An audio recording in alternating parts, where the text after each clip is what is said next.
la villa gallo-romaine de Mageroi. Au bout du chemin venant du Trou du Sable, nous descendons la Cuesta par la droite en empruntant la route macadamisée. 200 mètres plus bas, nous la remontons par la route de gauche. Nous venons d'arpenter le flanc nord de la première Cuesta Gomez.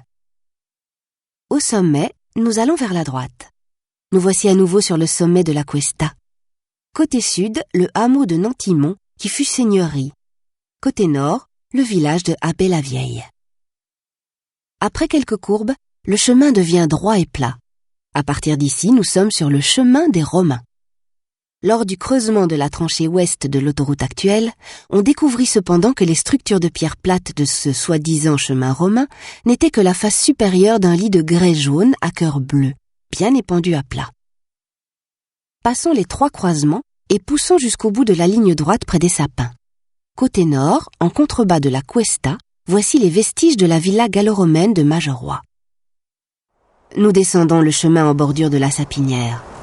À gauche, après 30 à 40 mètres dans la prairie, nous pouvons apercevoir les restes de la carrière ouverte exploitée par les Romains pour la construction de la villa. Les Romains, ou Gaulois romanisés, se seraient installés sur le site à partir du 1er siècle après Jésus-Christ, résidant d'abord dans un habitat en bois, ensuite dans un habitat en pierre. Montons sur la butte de terre bordant le site, situé le plus au nord, pour essayer de visualiser ce qu'est une villa gallo-romaine. Vous êtes ici, sur le site d'une villa gallo-romaine, un complexe agricole, qui s'est bâti, qui s'est développé entre les 1er et 4e siècles de notre ère. Et ces vestiges racontent admirablement tout ce qui s'est passé entre les 1er et 4e siècles. Et surtout, les 2 derniers siècles, c'est-à-dire la période des invasions. Pour le mieux comprendre, je vous conseille de monter sur une des buttes situées côté nord. Ici, en regardant côté sud, vous avez devant vous, au pied des 2 buttes, les restes de la maison du maître. 20 arts, 50 mètres de profondeur, 40 mètres de large. Au pied, côté est, sur le ruisseau, le bassin. Le plus grand bassin connu aujourd'hui dans le monde gallo-romain, dans le nord de la Gaule. C'est l'université de Gand qui l'a révélé. Et enfin, derrière, vous avez un bâtiment agricole, les vestiges d'un bâtiment agricole, et sous la toile, protégé, 2 fours à sécher le blé. Maintenant, tournez-vous, regardez vers le nord.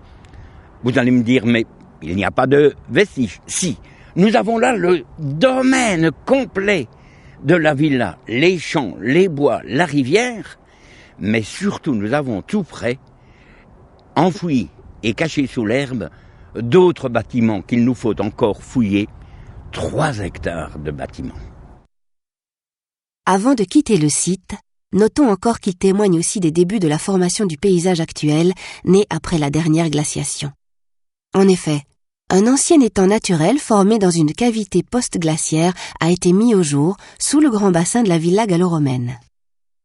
Les scientifiques y ont prélevé d'anciennes tourbes et des pollens qui racontent comment le paysage, au début proche d'un site forestier et marécageux, s'est peu à peu transformé d'abord en prairie herbeuse, ensuite en terre céréalière, devenue porteuse d'arbres fruitiers et enfin d'épicéas.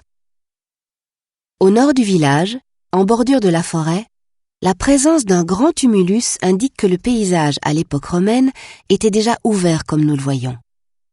Enfin, une petite herminette en pierre polie, sorte de hache servant au travail du bois, témoigne que des hommes vécurent et travaillèrent ici bien avant l'époque romaine.